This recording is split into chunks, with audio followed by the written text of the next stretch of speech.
Would anyone at the White House should have briefed you on this latest information? And I say that because our national security correspondent, David Martin, was checking this at the Pentagon this morning, and they were not confirming it, but they also were not waving him off reporting that story.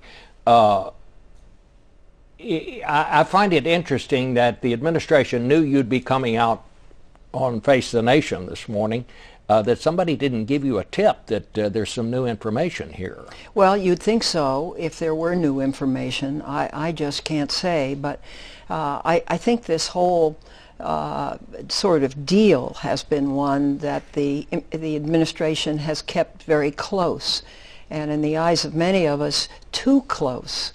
Because it has a long history going back to 2011 when it was part of a major reconciliation effort with the Taliban, and we were consulted, and the concern there was that the confidence building measure was up front, and that measure was the release of these 5 Taliban detainees, and there was feeling that if you release them up front, there would be no reconciliation. If you release them after progress or at the end and had the agreement to do so, that you might get a reconciliation agreement. And that subsequently apparently fell apart.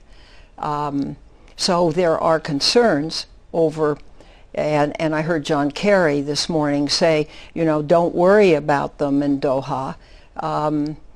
You can't help but worry about them in Doha.